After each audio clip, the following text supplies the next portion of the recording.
We are live. December 17th, 2025. Just a little short over 1 week before Christmas, and Santa comes visiting all the good boys and girls. I don't know if my co hosts and my backstage producers been good or not. I hope they've been good. But Graham, have you been a good boy this year? You expecting some gifts from Christmas? Welcome, Graham, to the show. Good to see you Absolutely. as always. I'm glad that I have my microphone on this time. Yeah. Well, well, he has been a good boy. His Broncos have been really good this year, You 12 and bet. 2, heading into the playoffs, clinched a playoff berth this week. Congratulations on that. Uh, I don't know about my co-host on the screen, Paul, and myself. We already got Cole in our football season, the way the Giants have been playing, but I don't think he's going to get Cole in his stockings. I think he's been a good boy. How you doing, Paul? I've been a naughty boy. I don't know, sometimes. Anyway, good evening, Kenny. Good evening, Graham. Everybody out there. How's everything going? And yeah, a week before the holidays begin, and looking forward to tonight's show.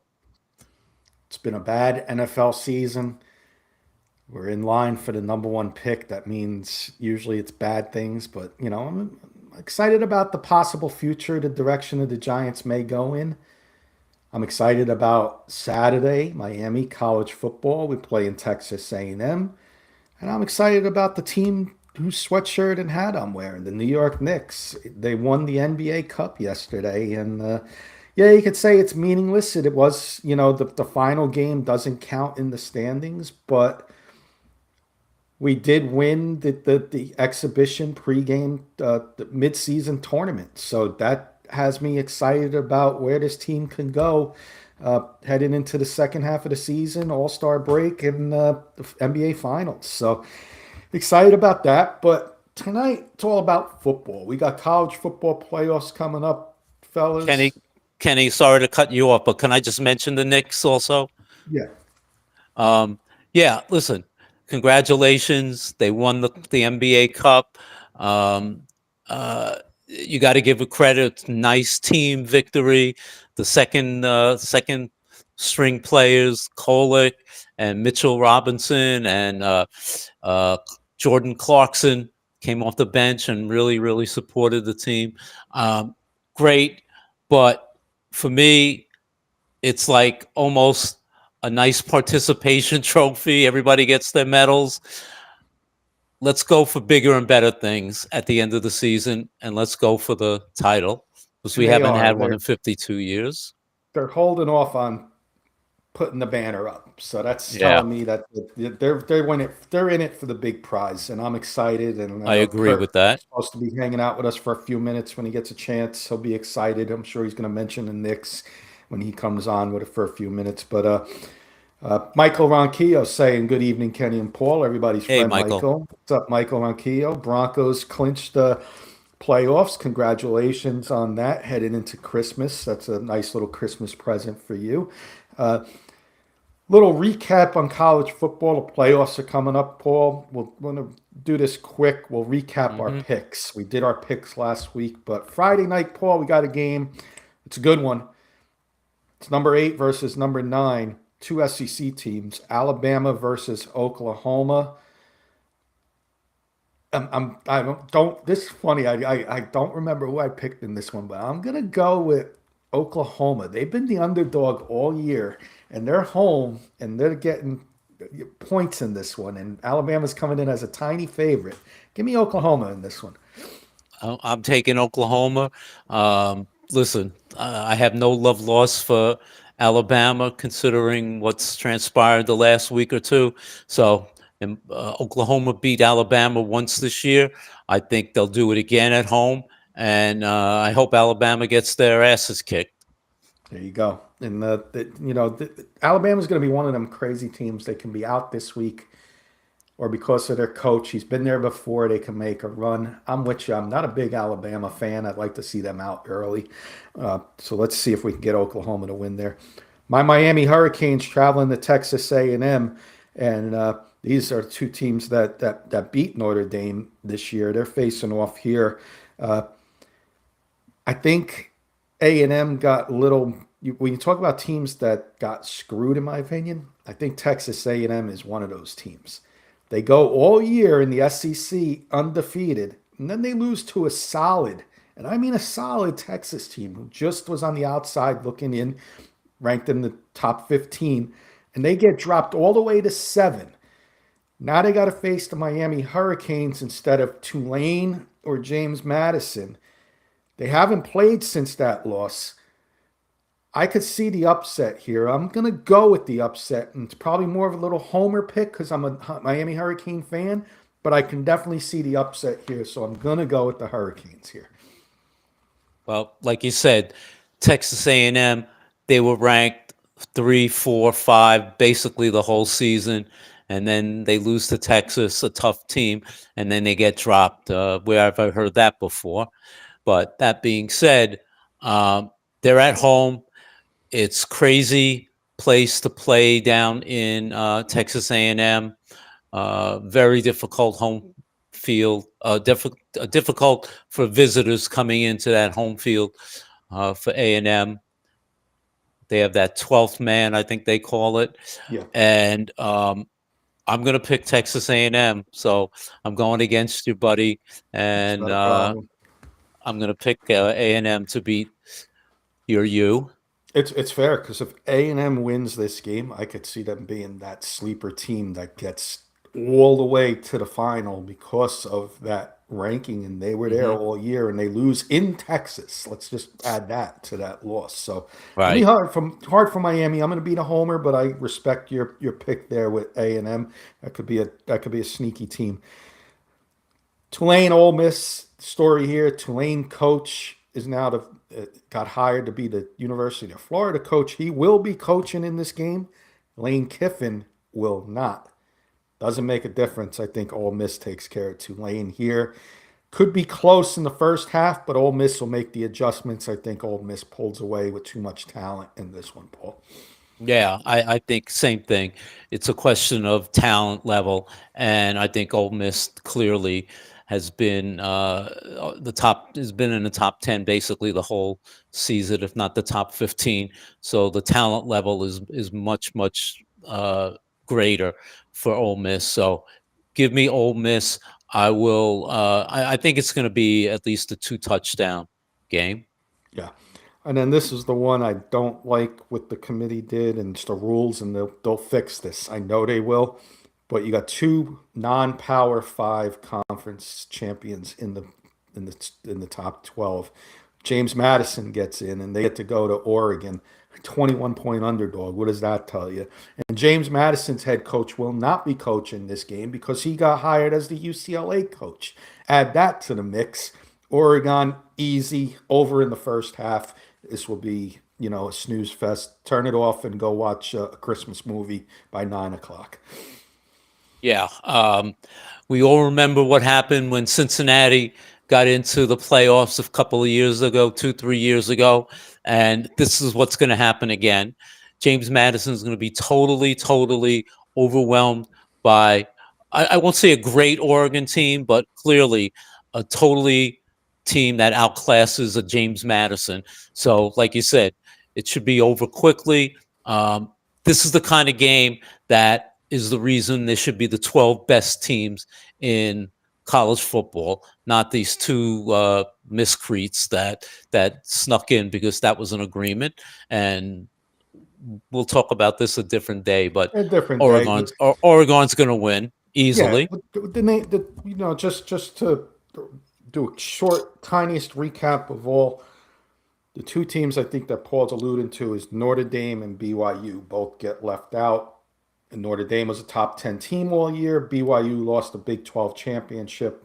They get replaced with Tulane, who was the top non-power, top group of five conference champion, and James Madison, the next highest ranked champion. That's why they got in, and I don't agree with it neither. I hope they fix the James Madison's getting in. I'm okay with one team getting in, but two, no. So we'll talk about that another day, like Paul said. But I believe he's talking about Notre Dame and BYU were the two teams that got left out. That's a Good fair friend assumption. Jimmy Eisenman, our good friend. What's up, gentlemen? Hope Hey, all is Jimmy. well. What's up, Jimmy? Hope you're doing well as well. And holidays are here. Hope you and your Thank family you. have a great holiday. All right, got another college topic from get going here. I thought of one last night. We had the Heisman Trophy just this past Saturday, and congratulations to Fernando Mendoza for winning the Heisman. The runner-ups were Jeremiah Love, Diego Pavia, and I forget his last. Forget how you say his name. The Ohio State Oh, quarterback. saying. Saying. I'm thinking slaying for some, Right. but saying, and he's coming back next year. So that leaves Fernando Mendoza and the two runner-ups. Jeremiah Love just declared for the draft today, so they're Yes. all in the 2026 draft. Simple question: I want to know where each one of these players, Heisman Trophy winner and the finalists, will be playing next year. We'll start with the Heisman Trophy winner, Paul. Where do you think Fernando Mendoza will get drafted? Which team will draft him next year? And where Hmm. will he be playing? Well, before I tell you, I'll just say leave it to the New York Football Giants to screw this up because they will wind up winning, if not this Sunday, next Sunday against the Raiders, who, by the way, will then hold the number one pick. And of course, the Jets will get screwed again. But I believe Fernando Mendoza will then be drafted by the Raiders. I had the Raiders down as well, but I'm going to wishful think that the team we share a complex with, the New York Jets, end up. I'm gonna hope that the Giants hold on to that number one pick, find ways to lose. There's three more ways. We already hit 997. We've been saying on our Giants show, 1,000 ways to lose. Well, there's only three more ways to lose, Giants. Three more, and get that number one pick. So, but I did have the Raiders with you, but my backup's going to be the Jets because I think that's the most desperate team for a quarterback, and they have the most draft capital to give whoever has that number one pick, whether it's the I have a Giants. I have a quick question for you, Kenny. Is there a level that the Jets, if they should fall down to like 10, 11, say they wind up somehow winning the next 2, 3 games, is there a level that you would go with the number one pick to take, say, the 10th pick in the draft as opposed to the one pick if the Jets somehow fell that far down? Great question that you asked. By the way, Jimmy, Ohio State quarterback, I believe he's going to be playing with Ohio State next year. He's saying Jets trade up and take the Ohio State quarterback. He's coming back next year. I'm glad you said this because one of the podcasts I watch on one of the streams I watched on YouTube, I would go as far as 10, top 10 pick. A few years ago, Bears traded with the Carolina Panthers. And what was given was Bryce Young ended up going number one to the Panthers. Panthers traded with the Bears. The Bears got out of that pick, got pick 9, which turned out to be Justin Fields. 20 pick 9, I think it was pick 22. It was DJ Moore, and I'm sorry, it was pick 9, a 2026. I'm sorry, the following year first round pick. So it was pick 9, the following year's number one pick, DJ Moore, and the Bears, the Panthers second round pick in that following year as well. So if that makes sense, they got 4 things for that pick. They got pick 9, a second round pick, which was a late first round pick because it was the top pick in the draft. They got DJ Moore out of it, and they got the following year they got their first round pick as well. So if it means getting all those picks, 2 first round picks, a second round pick, and a player or another pick, I would go that far down as 10. Okay. I'll save my next question because that reminds me of a question, but I'll ask it to you Okay. on the show on Monday, the Giants show on Monday. So we're pretty much on the same page. Raiders, Jets. I got the Jets. You got the Raiders. Right. Vice versa. Could see either one of them, no matter who has the first pick. I think the Jets are going to be trying to trade up for it. The Raiders are going to try and trade up for it. These teams, Hmm. these are the two teams that are like going to bid against each other going forward. So the next one, your guy at Notre Dame. Both of our opinions, the best running back coming out of the draft, Jeremiah Love, the Notre Dame running back. Paul, who's going to draft him next year? Yeah. I thought a lot about this, and there's one team that I said, they have a young quarterback. Do they build the offensive line in front of them? And it's not the Giants, and we've talked about that. But I said, if you add this guy to this team and the young quarterback, they could probably possibly turn it around in a year. So I think if they're smart, and you're going to think I'm crazy when I make this statement, I see so much Saquon Barkley in Jeremiah Love. That style, he's an all-round player, a good person, a team player. I think I can see the Titans drafting him and bringing him in and adding him to Cam Ward, and you have a young backfield with Ward and Jeremiah Love.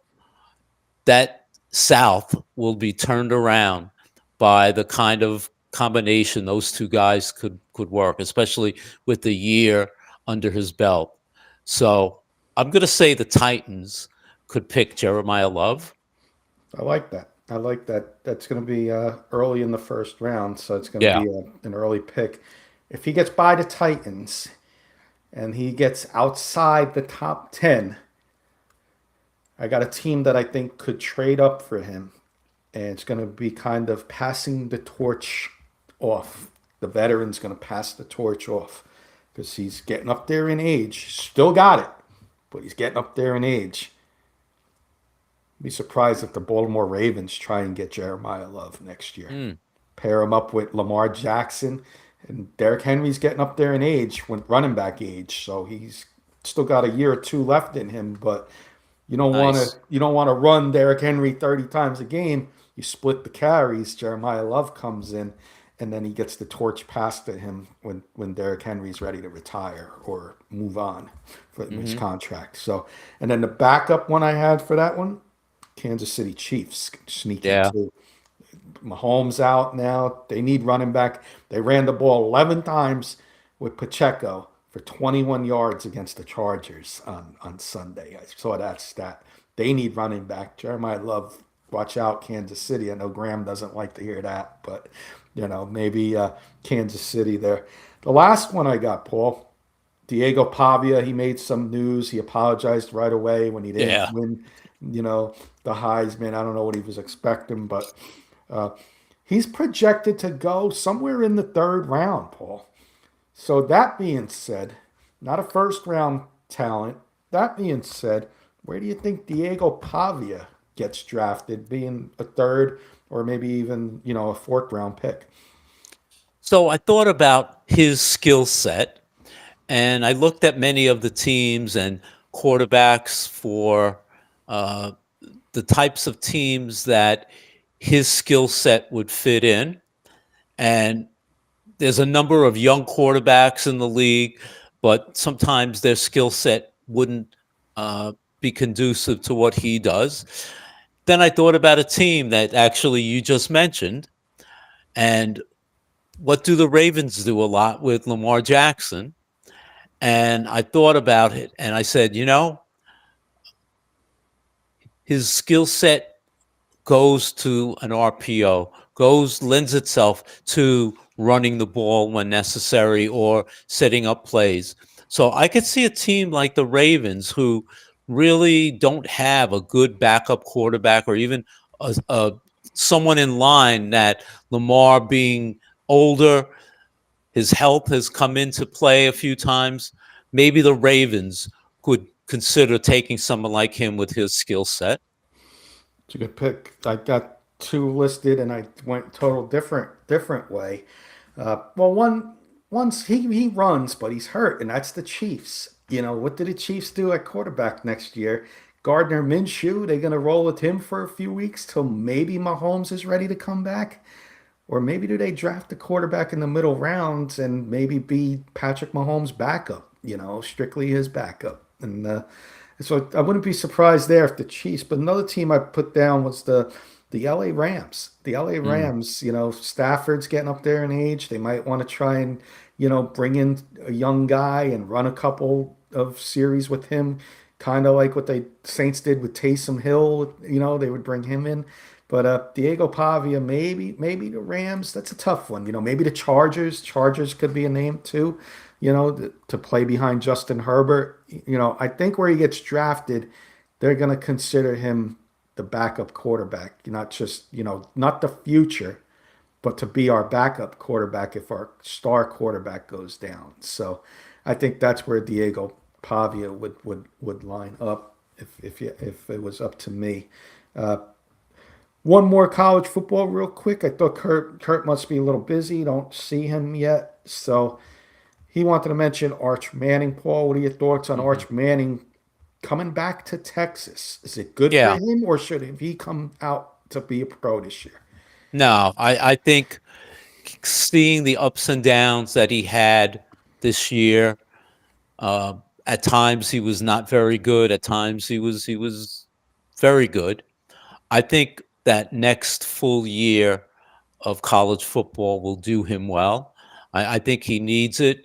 I think everyone in agreement, including Manning Corp, probably all decided, no, go back, get that year of experience under your belt, and then you'll come out and be much more qualified to come in. Chances are he's going to be the number one quarterback, regardless of how he plays, in all honesty. But I think having that one more year of experience is not going to hurt him in any No, way. I agree, and I think he'll have a lot more experience next year and it's going to be a good schedule. So I think whoever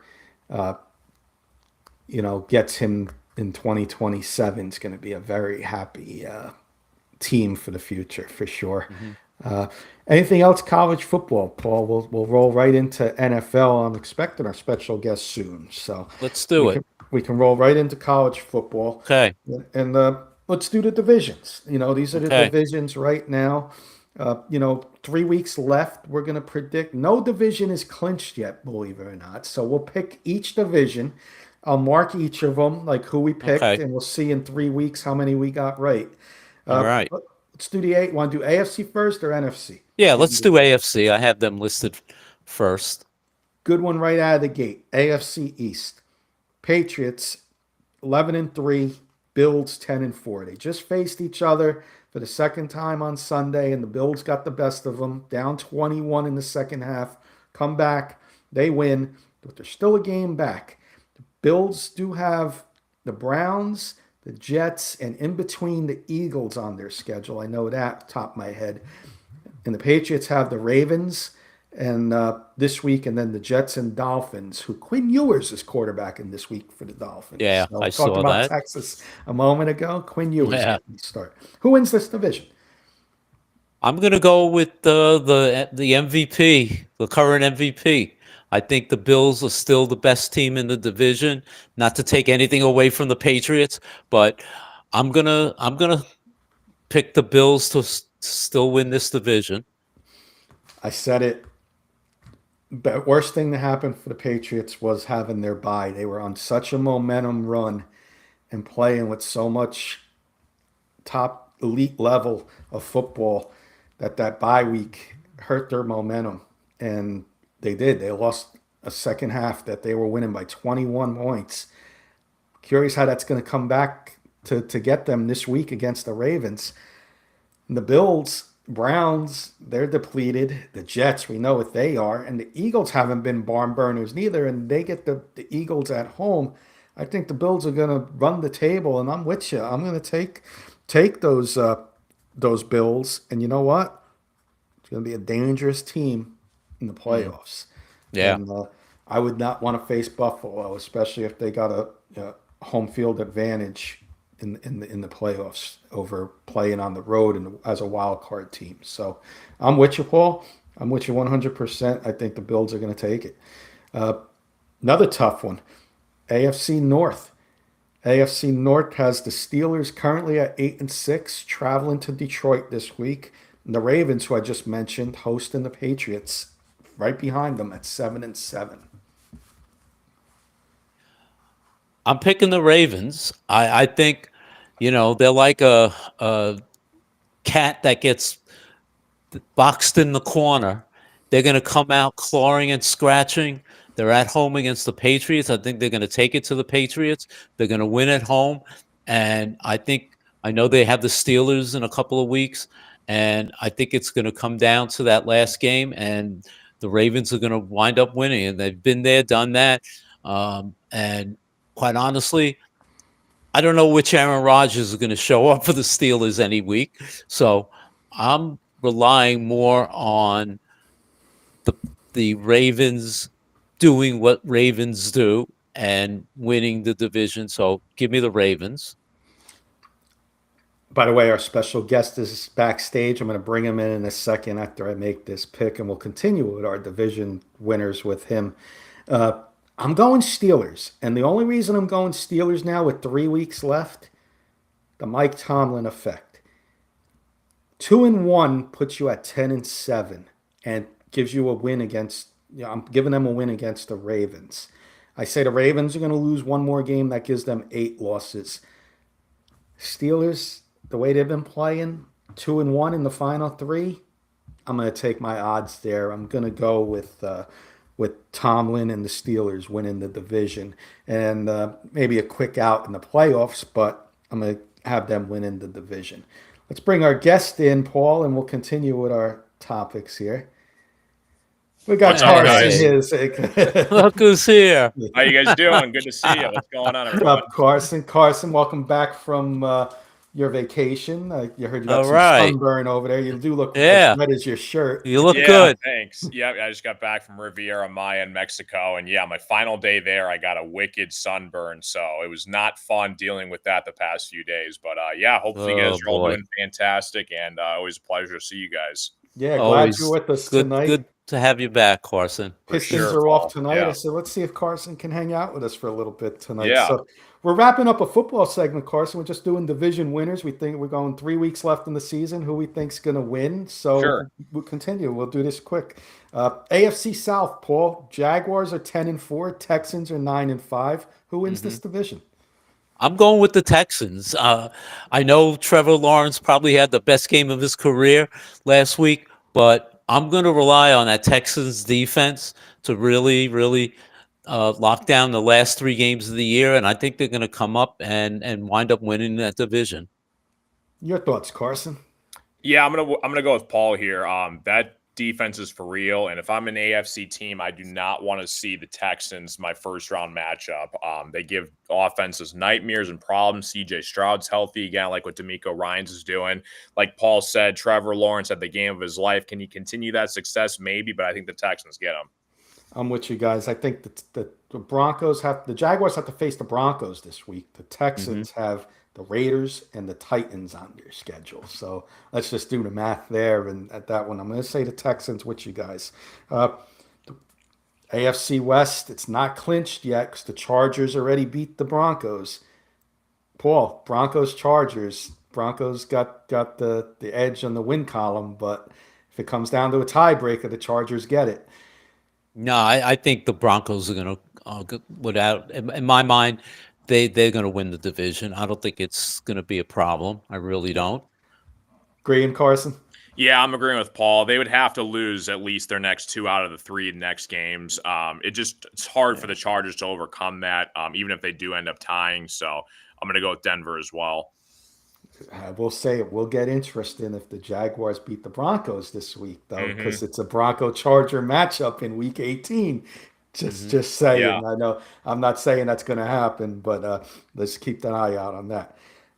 NFC East, do I have to ask? Eagles, right? Over the Cowboys. It's not Yeah. clinched, but I got Yeah. the Eagles. Carson's division. Let Carson go first on this Mm. one. It's been back and forth all year, and unfortunately, not the Lions up there, Carson. Yeah. Bears 10-4, Packers 9-4-1. They're facing each other this week. Yeah, and whoever wins this game Saturday is going to end up winning the division. Chicago lost to Green Bay the last time they faced them, but now they're without Micah Parsons. So can Chicago get their number again? We'll see. But yeah, the winner of this game Saturday ends up winning the North. And I'm going to say it's going to be Chicago. I think Ben Johnson has these guys fired up and ready to go. I'm going to say it's the Bears. Nice. Paul. I'm going to respectfully disagree with you, Carson. I wish I could say the Lions, but I'm going to go with the Packers. Obviously, Micah's injury is a devastating one for the Packers, but you know what? They've been playing fairly well all season. They could have a break here and there. They could have beaten the Broncos in Denver, which is no easy task. But I'm going to go with the Packers. I think I feel I'm going to trust Jordan Love more than I'm going to trust Caleb Williams. Is what it comes down to. I'm gonna go with Carson, and it's not Jordan Love, it's not Caleb Williams. I'm gonna trust the Bears defense over the Packers defense without Micah Parsons. I think that's gonna be a devastating loss for them. And I think the Bears are gonna make enough plays in this game, and I think the Bears are gonna win this division. Packers are going to struggle a little bit down the road. They got a tough schedule. They got your Lions coming up too, right, Carson? Yeah, final Yeah, week they game. got The final game of the year. Yeah, Bears and Lions. tough. That could potentially be for the final wild card spot. Ye- So something to look Okay. at. So it's Yep. going to be tough. Yeah, that's going to be tough to watch. I'll take the Bears in this one. I think they're more uh, desperate team to win here at home. More important for them. Couple more divisions. Another matchup this week. Buccaneers and Panthers both sitting at 7-7. Paul. I'm going to go with experience over youthful enthusiasm, and I'm going to pick the Bucks. I know they've had their share of injuries over the year, but again, I'd rather go with Baker Mayfield over Bryce Young, and I think the Bucks been there, done that, and I think they had a horrible loss the other week against Atlanta, but give me the Bucks to win the division. Carson, I'll let you go. Then I got a couple comments for you. Yeah, it really is a coin flip because they play each other this week and then they play each other again for week 18. So you could have another matchup that could potentially decide who wins another division. So I'm going to go with Bryce Young, though. Listen, Rico Dowdle's having a breakout year. There's something about Carolina that I like a lot. They upset the Rams a couple weeks ago. When teams get hot, they're hot. And this is the time you want to get hot at the end of the year. So I'm going to go with the Panthers. Why not? Listen, if this was a game of Russian roulette, I would lose every single time because I don't know who to pick in this game. Panthers, did they use all 9 of their lives up? The Cats, I don't know. It seems like every time you think they should win a game, they lose, and when they shouldn't win a game, they win. I'm gonna take the Buccaneers, but again, Russian roulette. I don't know what to do here. I'll take the Buccaneers, and it's going to be a Week 18 win that gets them in. Couple comments. Eddie Murphy saying, "Is that Carson I see before my eyes? The Hey, Pistons Eddie. are letting you do some shows with us." What's Good going friend on? Keith Brugman saying, "Hello guys. Can't remember Hey, when Eddie. I Hey, saw these Keith. 3 alone on a screen. Great to see you all." Thank you. Appreciate you guys. And Keith. Jody saying, "Evening, boys. Broncos are the real deal, Paul." Broncos are the real deal. And then he's saying, "Paul, I'm still very upset at the committee's decision on Oh, Dame." Of course, in 30 seconds, you or and me less, both. Yeah, nobody again, talked to you about this. Let's hear your Yeah. thoughts on it. Yeah, again, it's the committee's bias once again for the SEC. Bama got blown off by Georgia in the SEC title game, and it was a matter of, you had a couple teams for the final spot, and Notre Dame was one of them. And unfortunately, they look at their strength of schedule. They look at some other, their losses that they had this year, and they felt that Bama would have been in a head-to-head over Notre Dame. And so I'm kind of with Paul. It's unfortunate the way things ended up, but there's always at least one or two teams that get screwed every year, especially with this expansion to 12 teams now. So Notre Dame has every case, and they should have made it. Thank you, Carson. Well said. Well said, young man. Won't say any more about it. Gave Carson his 30 seconds. I got one more division for everybody. And then we got a Carson's Corner. Some NFL stuff and some, Christmas stuff as well. And the NFC West has got 3 teams in the hunt. Tomorrow night, Carson, and Carson Shear's show, you're going to be doing the Thursday night game tomorrow night? Maybe. We'll see. We'll see, possibly. We'll let you talk about the Pistons. I want to give you a couple minutes at the end of the show to talk about what you got going on, because some people may not know. We got the Rams and Seahawks facing off tomorrow, both 11-3 in Seattle. 49ers on the outside looking in 10-4. Go to Carson first. Yeah, I'm going to go with the Seahawks. I think it's their time. They're playing really good football this year. Sam Darnold, again, didn't really know what was going to happen. When the Vikings shipped him off, he's been playing pretty well. I think Jackson Smith and Jigba is the best receiver in the NFL right now. Their defense is great. And listen, prime time under the lights, in that stadium, Seattle's going to be fired up. Seattle is actually favored in that game. I'm going to go Seahawks, and they end up winning that division. I'll go quick, Paul. I'm with Carson. I think Sam Darnold, could he be the best regular season quarterback we have seen? I mentioned this on another podcast. 31-5 in the last 2 years right now, his record is. 26-5. I'm sorry, 26-5. 15 wins last year, 11 so far this year. Not saying postseason, but we're looking at the best regular season quarterback. Give me Seattle taking the division, Paul. Are you sweeping, or are you going to go with the Rams or Niners? I'm gonna tell you who the best regular season quarterback is. Carson's boy, who's playing like an MVP and should be the MVP. I'm going with Matthew Stafford and the LA Rams. They are playing lights out. I watched that game. I'm sorry, Carson. The Lions, they were up, 17-7, 17-14. Next thing you know, they're losing by almost 20 points.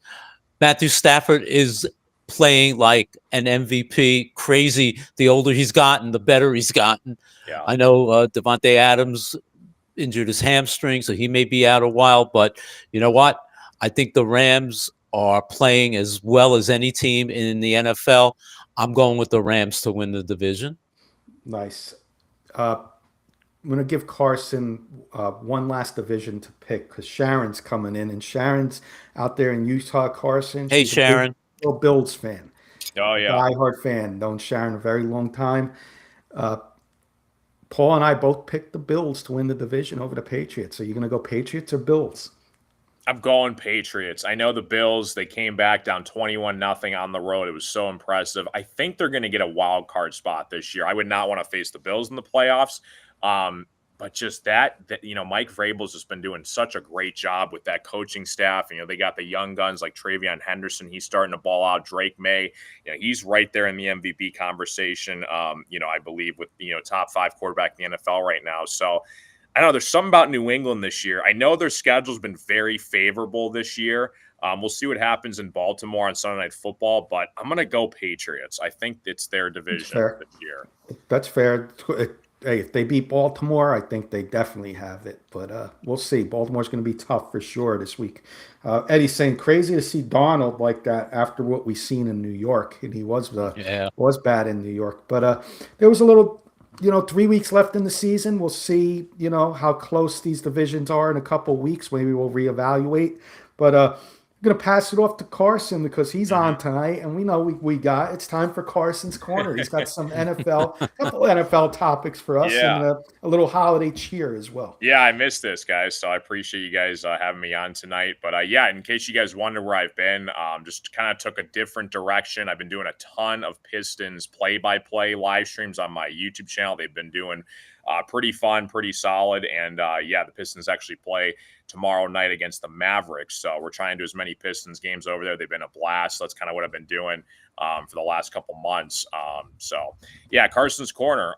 Couple questions I wanted to ask you guys tonight.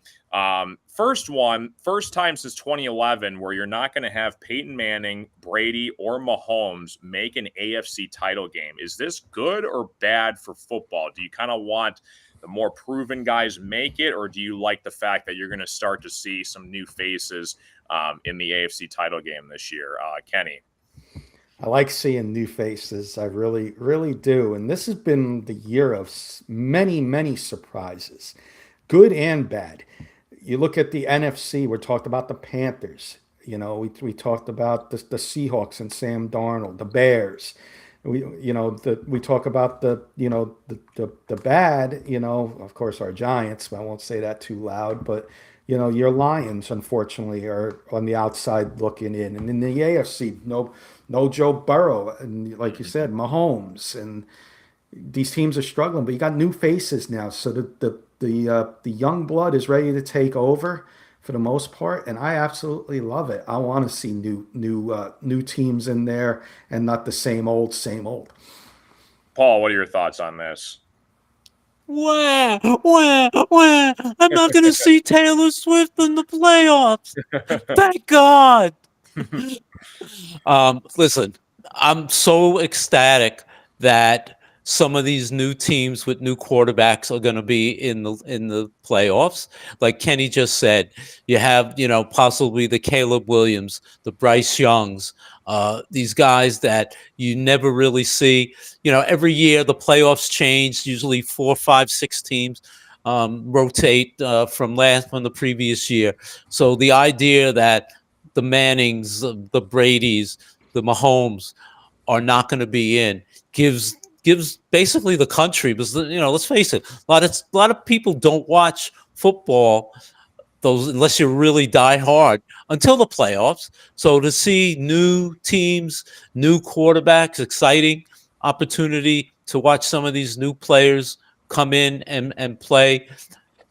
What's better than that? So I agree. And thanks, Graham. Graham put up Carson's channel there, the Carson Shear Show. Go check him out. He does a great job. Pistons. And Carson, you got to.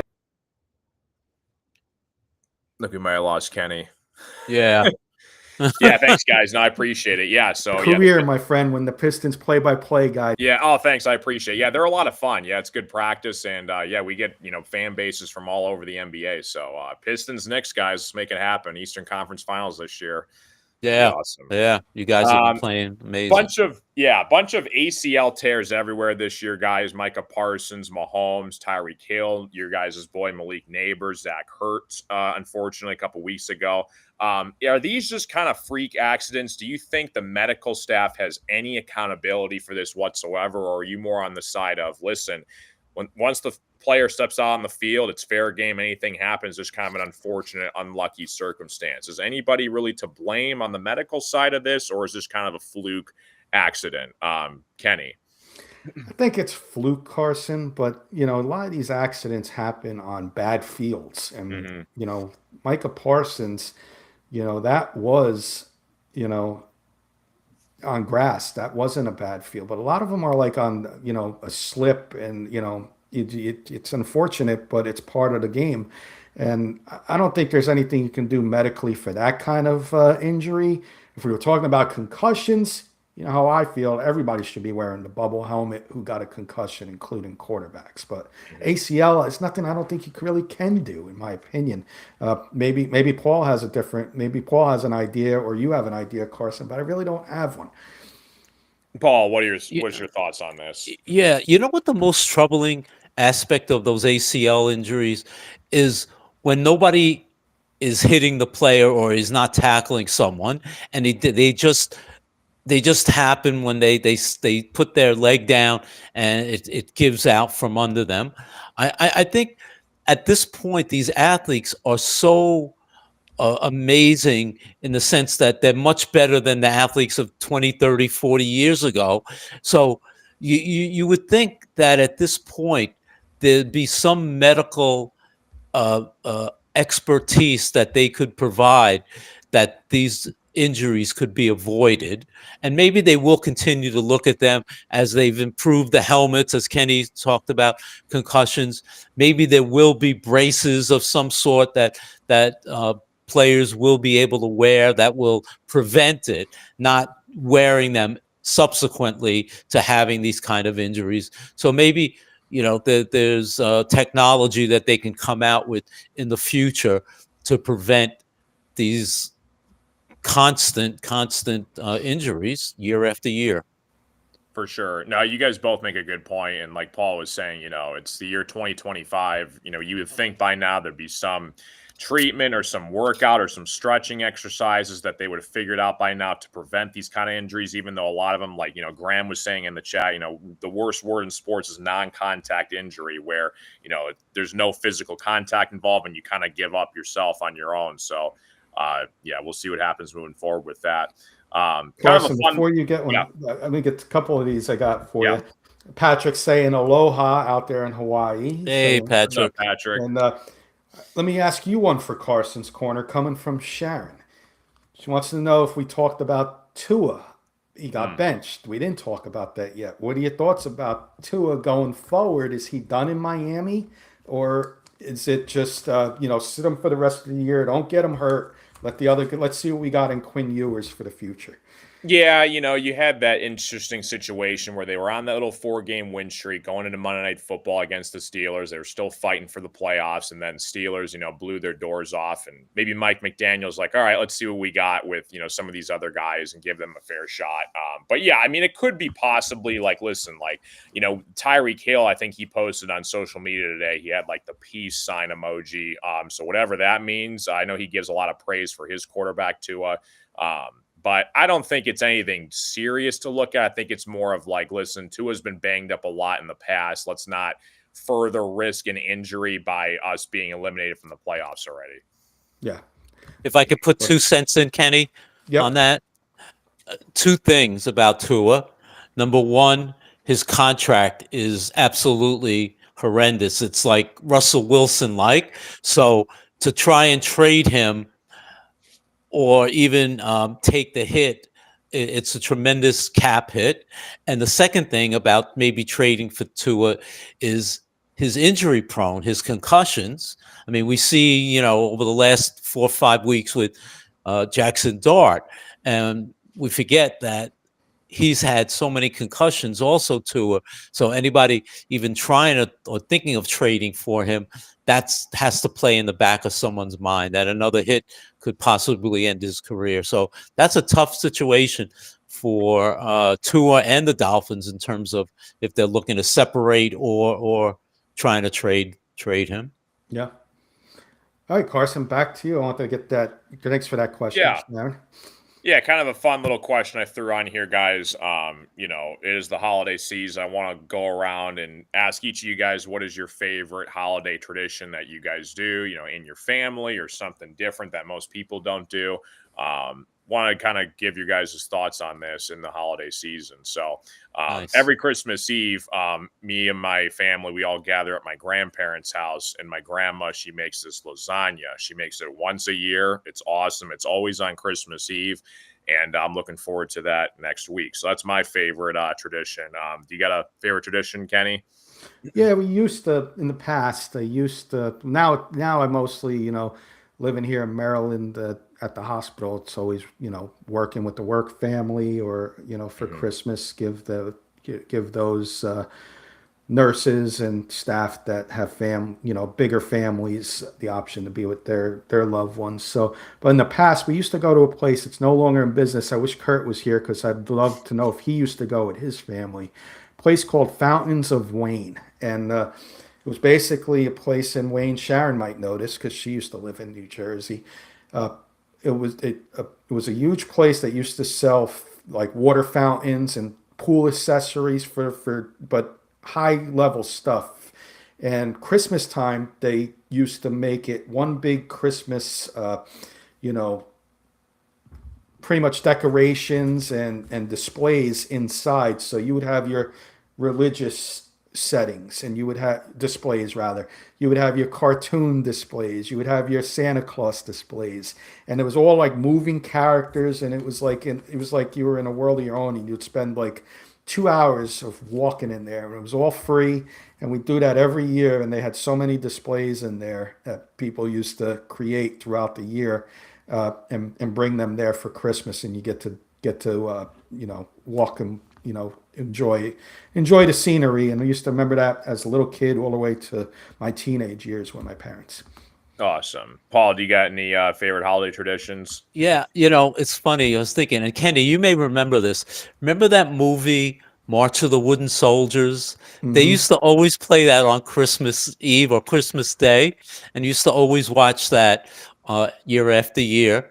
And ever since I met Luby, and Kenny has certainly tasted Luby's food firsthand, and every Christmas Eve, she always makes schnitzel and homemade potato salad, which is the traditional meal that she used to make in when she lived in Slovakia. So for the last 17 years, we always had that. And just to add, the first time my parents and my father was still alive at the time, they came to visit us and stayed for Christmas Eve. And she made the schnitzels, and my father commented he hadn't had these since he was a kid, and it reminded him when he was growing up the food. So that was very special for us to hear that. Nice. Cool. Graham, tater tots, cheese, scrambled eggs, breakfast casserole is a tradition. Nice. And eating and sleeping for Eddie, and Sharon remembers Fountains of Wayne, Carson. Nice. Nice. And we all remember Fountains of Wayne, the group, Stacy's mom, that song. Yeah. So, Yeah. There you but go. no, it was great, Carson. Very nice. Great little Carson's Corner. Welcome back. Yeah, very Carson's good. Corner. Welcome back, Carson. That was For great. sure. Thanks for having me back. Yeah. Got a couple minutes left of the show, guys. Want to do some picks? I got some games for us to pick, and Let's do it. I'll give each Absolutely. of you a game, so we'll make it go a little faster. So I'll Yeah. start Okay. with Paul. I'll give you the Thursday night game. Paul, Rams versus the Seahawks. Yeah, well, you heard what I said about Matthew Stafford, Carson's boy. I'm going with the Rams. Patrick wants to start a new tradition, by the way, guys. Got to start putting money in the cookie jar. He wants to do a Hawaiian get together for the holidays. Yeah. Nice. You know what, Pat? Let me give Patrick a little plug really quick. Lion Coffee. Patrick takes care of us. I've got a picture here. I'm going to put it up for the holidays there. Check out lioncoffee.com. There's the Graham putting it in the chat. Patrick takes care of us all here at the K&K Sports Show, takes care of my coworkers at the hospital, and some of the best stuff around. If you like tea, he's got tea as well, and coffee mugs, some gifts for the holidays, grab bag gifts, coffee mug, maybe a t-shirt, etc. Go on lioncoffee.com, use the code Patrick10. He'll give you 10% off of your coffee order. Anything on lioncoffee.com's page. Thank you, Patrick, for all your support and all the coffee and keeping us caffeinated at that. Christmas in Hawaii sounds pretty good. Yeah, maybe, Patrick. We're going to put my pennies in the jar and have to start saving them. There ain't going to be pennies soon, so I'm going to have to start saving them. Carson, I'm going to give you the game of the week you're going to be watching. The Packers versus the Bears. Yeah. Listen, I'm going to be rooting for the Packers. It's going to be weird saying that because the Lions' biggest rival's the Packers. But listen, we need Chicago to lose. It's the only team I think we can truly catch for the final wild card spot. So, again, Ben Johnson's going to have these guys fired up. And, I think the Bears are going to take it down, man. Prime time Saturday night football, in Chicago. I think Bears are going to creep it out. I think they're going to win by a field goal. I'll do a couple more with you guys. Paul, I'm going to give you the Patriots versus the Ravens. I picked the Ravens to win the division, so this is the first of 3 games that they have to win. I'm going to go with them at home against the Patriots. Let's do it, Carson. I'm going to give you your Lions. Steelers versus the Lions. Yeah, Lions have to win out to have any chance to make the playoffs. And I think we're going on like 15 wins coming off of a loss going back to like a few seasons ago. We haven't lost back-to-back games in like 3 or 4 seasons. So I think the streak continues. Dan Campbell knows like this is a must-win game. If we lose, I think you're pretty much can kiss the playoffs goodbye at this point. So I'm going to go with my Lions. Paul, I'll give you a 2 for the price of 1. Give me a pick in the Chargers, Cowboys, and 49ers, Colts. I guess the Cowboys still have a fighting chance, so I'll go with the Cowboys at home, and I've got to go with the 49ers. I mean, I can't see Phillip Rivers coming back again and playing well. 49ers need a win, so give me the 49ers. By the way, Patrick says it's cold in Hawaii. It's about 65, 70. Burr. I'll take 65, 70. Yeah, me too. And Carson, the last game, and then we'll get some final thoughts in the Jaguars versus Kurt, Patrick, and a bunch of others. Graham, the Broncos, 12-2, hosting the Jaguars. You know, if this game was in Jacksonville, I think I might give the edge to Jacksonville. You know, Broncos, they did get a big win against the Packers last week, and I think they're going to continue their success, and I think they're going to end up winning their division. So I'm going to go Broncos over the Jags. Carson, why don't you give us some final thoughts? Thank you for hanging out with us tonight. Yeah. Pleasure to have you back. You know, even if it was just for Absolutely. part of the show, it's always Yeah. great to have you on. And I know we'll see you come the new year. You know, when the Pistons aren't on Wednesdays, and you got some time, you'll be hanging out with us. So, Yeah, for and sure. congratulations on your show. It's becoming very successful, and couldn't be happier for you. And keep up the great work over there. Yeah, thanks, guys. Yeah, so yeah, appreciate Paul, Kenny, Kurt, Graham, everybody that watches the shows. Yeah, Carson Shear Show on YouTube and Facebook. But yeah, pretty much been doing a bunch of Pistons play-by-play commentary reaction streams. So imagine the radio voice. You can tune in. You can't find the game. You can tune into my show. I try to give you guys a in-depth analysis of whenever the Pistons play. So if you guys want to check that out, that'd be much appreciated. So I appreciate you guys, supporting me. Thanks. And Carson, real quick, give me a rapid fire. Give me the college football playoff champions.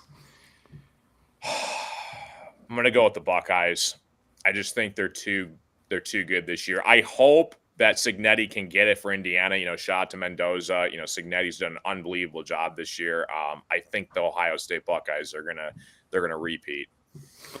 I'll go next, Paul. I'll give you the final words tonight. Okay. Graham, thank you backstage. Great job. Thank you for doing the backstage, all the hard work back there.